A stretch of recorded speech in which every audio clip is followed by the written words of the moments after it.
पंडित जी के गीता ज्ञान ब्लॉग पर एक क्वेश्चन बहुत बार पूछा जाता है, जिसका आंसर वे हर बार अलग अलग तरह से देने की कोशिश करते हैं। क्वेश्चन है कि सच क्या है, दुनिया में जो हमारी आंखों के आगे हो रहा है या कुछ और। ये क्वेश्चन अपने आप में इतना बड़ा और गहरा है कि अकेले इसका आंसर ढूंढने में इंसान को पूरा जन्म लग सकता है। लेकिन फिर भी श्रीमद् भगवद गीता हमें यह मौका देती है कि हम इस सवाल का जवाब तलाश सकें। आज भी किसी ब्लॉग रीडर ने यही सवाल पूछा और पंडित जी ने फिर जवाब में एक स्टोरी सुनाई जो इस तरह से थी। एक बार एक राजा था, बहुत ही अच्छा, अपनी प्रजा का ख्याल रखने वाला, बहुत वीर भी था। उसके राज्य में बहुत सुख शांति और समृद्धि थी। एक बार राजा रात को सो रहे थे कि अचानक उनका सेनापति आया और राजा को जगाकर बोला कि महाराज, पड़ोसी राजा ने हम पर हमला कर दिया है, हमें अभी युद्ध के लिए जाना होगा। राजा तुरंत उठा, तैयार हुआ और अपनी सेना समेत लड़ाई के लिए चला गया। वो बहुत बहादुरी से लड़ा लेकिन हार गया। दुश्मन राजा ने इस राजा को कैद करवा लिया और अपने दरबार में अपने सभी दरबारियों के बीच खड़ा करके पूछा कि बोलो, तुम्हारे साथ क्या करूं। राजा ने कहा कि जो आपका मन हो, बस मेरे सिपाहियों और मेरी जनता को कुछ मत करो। तब दुश्मन राजा बोला कि ठीक है, मैं तुम्हारी जनता और सेना को छोड़ दूंगा, लेकिन मेरी शर्त है कि तुम यहां से भिखारी का भेष बनाकर जाओगे और किसी को नहीं बताओगे कि तुम एक राजा थे। भीख मांगकर खाओगे और अकेले दिन बिताओगे। राजा ने यह शर्त मान ली और भिखारी बनकर वहां से चला गया। 2 दिन तक लगातार चलता रहा। रास्ते में भीख भी मांगी लेकिन किसी ने कुछ नहीं दिया। अब राजा भूखा प्यासा चलता हुआ एक जगह पहुंचा जहां किसी ने भंडारा लगाया हुआ था। राजा भी खाने के लिए लाइन में लग गया। उसे खाना मिल भी गया था, लेकिन पता नहीं कहां से कुत्ता आया और राजा की प्लेट में मुंह मारकर चला गया। अब राजा बहुत परेशान हो गया और जोर जोर से रोने लगा। अचानक राजा को महसूस हुआ कि वो सपना देख रहा था। असल में ऐसा कुछ भी नहीं था।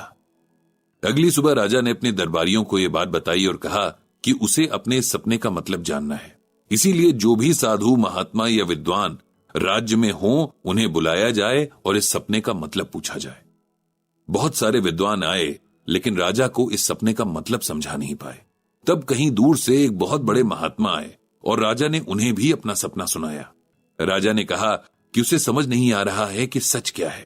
ये जो वो राजमहल में बैठा हुआ है सच है, या जिसे वो अपना सपना समझ रहा है वो सच है। इस पर साधु ने कहा कि न ये सच है न वो सच है, सच कुछ और ही है। और उस सच को जानने के लिए आपको एक जर्नी करनी है, अपने भीतर की जर्नी, अपनी आत्मा को समझने की जर्नी। तभी आप समझ पाएंगे कि असल में आप कौन है और आपका सच क्या है। हम में से हर किसी की इस दुनिया में एक जर्नी है।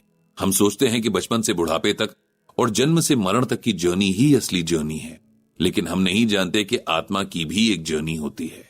उसे स्पिरिचुअल जर्नी कहते हैं। जैसे बच्चा जन्म लेकर थोड़ा थोड़ा बढ़ता हुआ अपनी फिजिकल जर्नी पर आगे बढ़ता है, वैसे ही आत्मा भी अपनी स्पिरिचुअल जर्नी पर आगे बढ़ती है। ये सब लिखकर पंडित जी ने अपनी पोस्ट कंप्लीट की। अब जैसे कि उनका और सरला जी का रूटीन है कि किचन में काम करते हुए दोनों पंडित जी के सेशन या ब्लॉग की बातों को डिस्कस करते रहते हैं। और पंडित जी एक बात नोटिस भी कर रहे हैं कि पिछले कुछ टाइम से सरला जी गीता ज्ञान को बहुत इंटरेस्ट से सुनने लगी हैं, और सिर्फ सुनती नहीं है बल्कि उस पर क्वेश्चन भी करती हैं और डिस्कशन भी। तो आज भी वैसा ही हो रहा है। आज की पोस्ट सुनने के बाद सरला जी ने पंडित जी से पूछा कि कैसे पता चलता है कि हमारी आत्मा भी अपनी जर्नी पर आगे बढ़ रही है। शरीर का सफर तो दिखता है, लेकिन आत्मा का सफर कैसे पता चलेगा।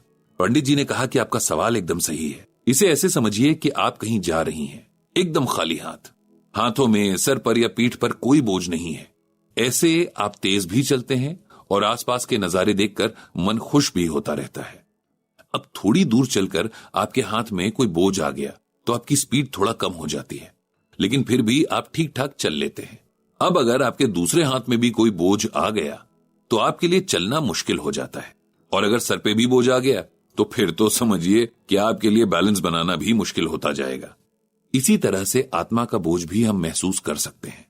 जब हम बच्चे होते हैं तब हमारे मन बहुत हल्के होते हैं, न किसी के लिए बुरा सोचते हैं न बुरा करते हैं। इसीलिए बच्चे ही सबसे ज्यादा अपनी लाइफ को एंजॉय करते हैं। धीरे धीरे जब बॉडी के साथ आत्मा की जर्नी पर आगे बढ़ते हैं तब कई तरह के एक्सपीरियंसेस और कर्म आत्मा के बोझ को बढ़ाते चलते हैं। इसीलिए एज के साथ लाइफ की सिचुएशंस मुश्किल होती जाती हैं, क्योंकि पहले से बहुत सारे बोझ ढोकर चलती हुई आत्मा नए चैलेंजेस को फेस नहीं कर पाती या उन्हें फेस करने में परेशान होने लगती है। पंडित जी की बात को न सिर्फ सरला जी ने समझा बल्कि अंदर से महसूस भी किया। इसके बाद पंडित जी ने उन्हें श्रीमद् भगवद गीता से यह श्लोक सुनाया। ममैवांशो जीवलोके जीवभूतः सनातनः मनः षष्ठानीन्द्रियाणि प्रकृष्ठानि कर्षति। इसका अर्थ यह है कि संसार में जीवन या लाइफ का रूप लेकर आई हुई आत्मा यानी हर आत्मा मेरा ही भाग है, लेकिन इंद्रियों के वश में होकर जीव खुद को शरीर मान लेता है।